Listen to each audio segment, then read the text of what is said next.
Hai, gua Mitsuki di materi tutorial 5 Coding, membuat aplikasi 10 kali lebih cepat.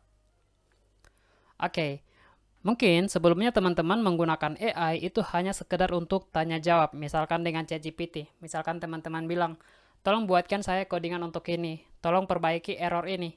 Error ini terjadi gara-gara apa ya? Kemudian AI-nya memberikan hasil dan kita copy, misalkan dia kasih potongan kode, kita copy potongan kodenya terus kita tempel ke project kita. Nah, tapi kali ini kita akan coba satu hal yang sangat berbeda, yang dimana kita tidak eh, tempel-tempel kode ya, tapi kita minta AI-nya untuk melakukannya sendiri. Dia membuka file sendiri, dia membuat file sendiri, dia menulis sendiri, dia memodifikasi sendiri, dia memahami konteksnya sendiri. Itu semuanya benar-benar AI-nya yang ngelakuin.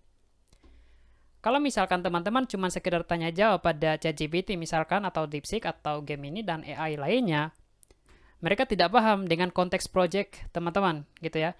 Jadi misalkan teman-teman minta tolong perbaharui tampilan ini jadi lebih bagus. Nah, itu kemungkinan dia bisa buat, tapi CSS-nya berbeda. Ya, jadi tidak sesuai dengan konteks project. Dia akan bikin tampilan tapi CSS-nya berbeda. Akhirnya projectnya jadi acak-acakan. Nah, itu beberapa masalah yang dihadapi oleh teman-teman lainnya begitu ya. Nah, di sini gue bakal jelasin atau kasih lihat dulu nih apa saja kemampuan AI-nya ini ya. Apa sih yang dia bisa begitu?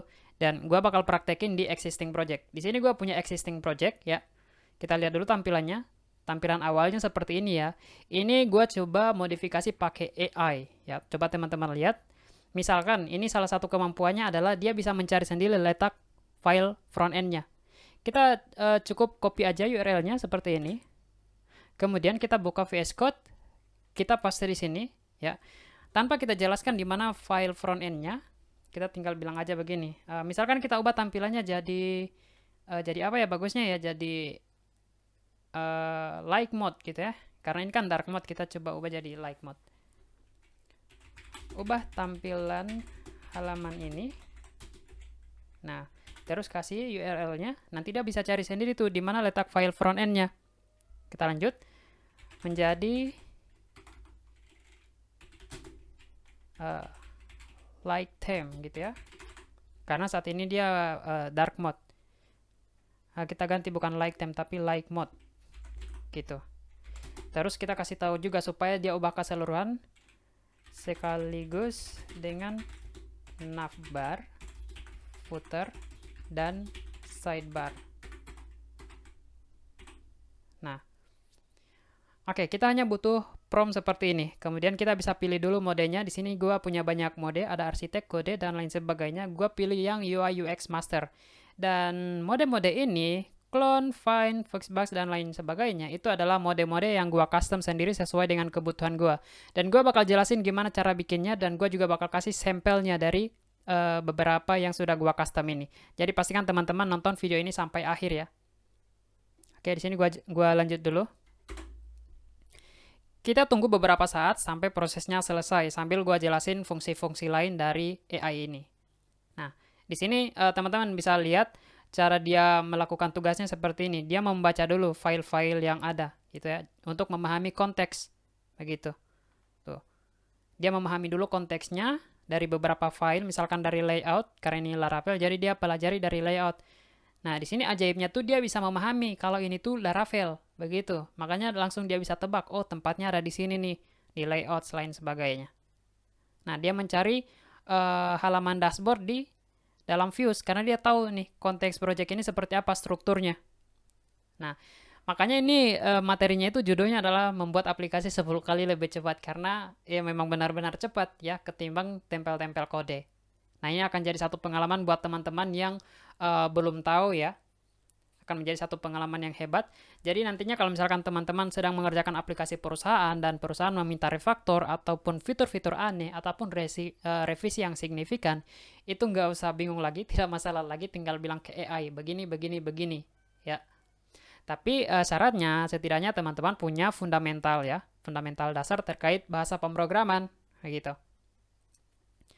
Oke, nah AI-nya ini ya, AI-nya ini kita pasti teman-teman bertanya, ini pakai apa sih ya?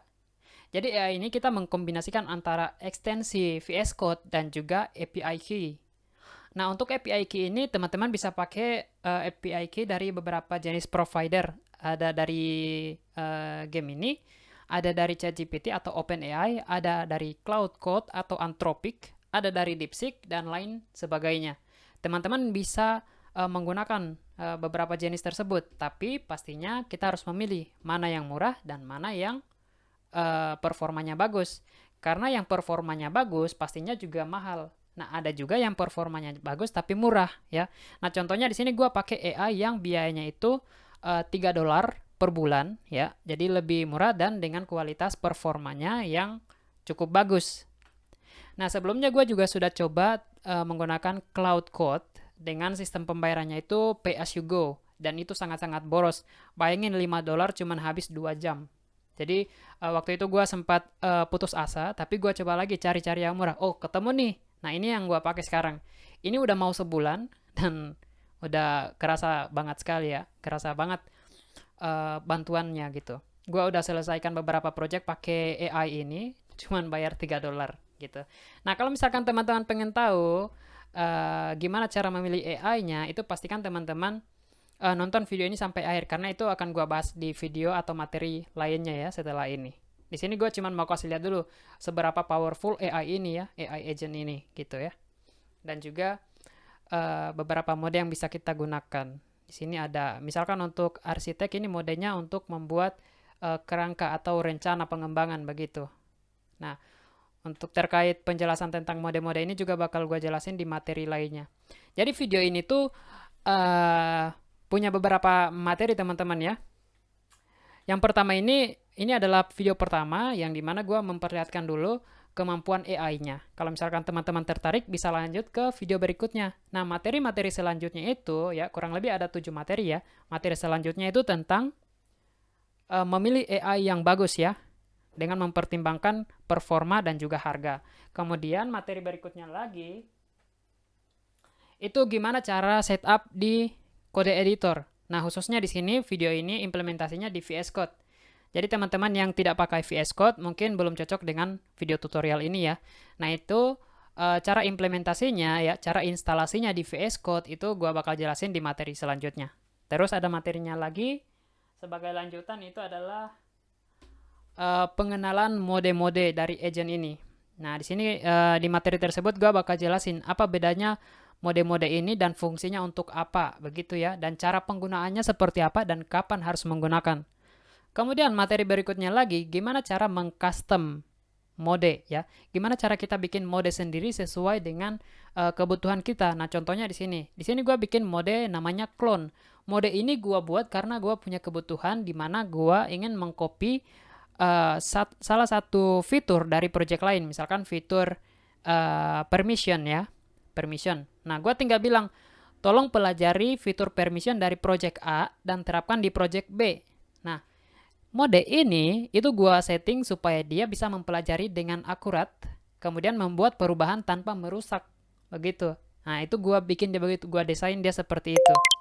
Dan dia menggunakan dia cuman pelajari aja gimana logikanya dan dia terapkan ke project gua dengan infrastruktur yang ada gitu ya, dengan konteks yang ada begitu, tidak bikin yang aneh-aneh. Kemudian materi berikutnya lagi itu cara prompting, gimana cara membuat prompt yang benar, gimana cara membuat promptnya itu supaya efektif ya, bukan sembarangan aja, bukan cuma asal-asal bilang, tapi gimana caranya.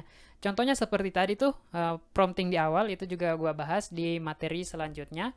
Terus ada materi terakhir, tapi belum tentu menjadi terakhir karena video ini kemungkinan akan banyak materi-materi yang gue bakal bahas secara menyeluruh dari penggunaan AI ini sebagai agensi untuk vibe coding ya.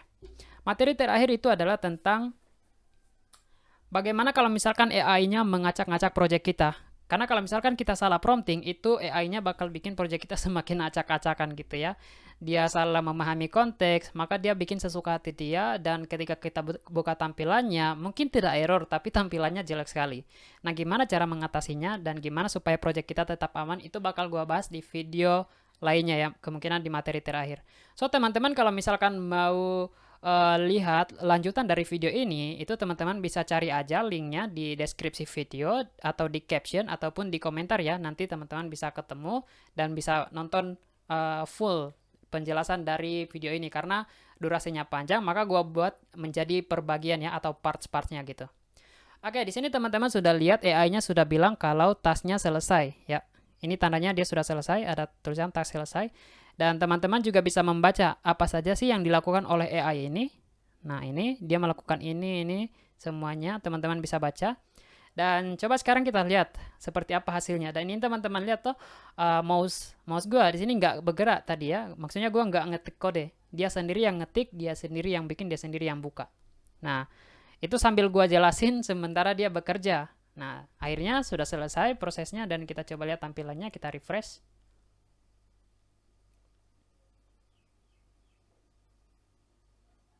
Oke.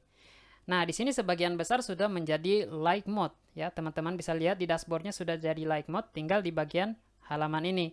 Nah, terkadang kalau teman-teman pakai AI itu kadang kalau misalkan terlalu banyak tugas yang dia mau kerjakan, dia bikin dulu nih perbagian navbar dan sidebar sudah jadi light mode ya ini.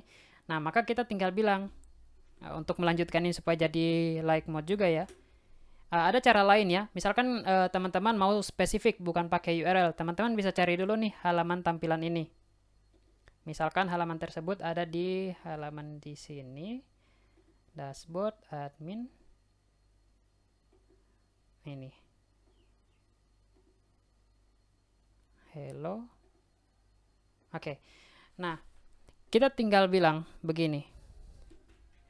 Sesuaikan juga untuk halaman ini agar keseluruhan elemen menerapkan like mode.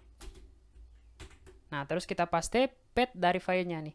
Kita copy gini toh, kita klik kanan, kemudian copy relative path, kemudian kita paste di sini supaya AI-nya tidak perlu mencari terlalu banyak lagi. Dia sudah tahu, oh ini di halaman ini nih kerjain, begitu. Nah, ini tinggal kita enter aja, terus kita tunggu lagi.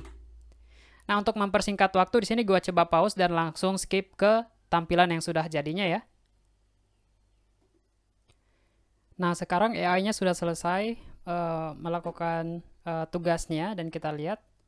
Nah, sekarang semuanya sudah jadi like them ya, full like them tuh. Jadi semudah itu, kita tinggal bilang-bilang aja, nanti semua disesuaikan. Oh ya, satu lagi, ini gua ubah temanya jadi tema anak-anak. Coba kalian lihat. Gelo, beneran jadi anak-anak, woi. Ini sampai sidebarnya jadi tema anak-anak banget, ya, interaktif seperti ini. Nah, tapi ini tuh bukan cuman untuk front end aja ya. Tapi ini juga bisa kalian pakai untuk back end, database, ya, logika-logika algoritma, begitu. Kalau misalkan kalian mau ngerjain yang back end, tinggal pilih aja modenya di sini, kode, ya. Jadi mode-mode ini disesuaikan dengan apa yang akan kalian kerjakan. Nah, karena barusan gua ubah tampilan, maka gua bikin mode khusus yaitu UI UX Master, begitu.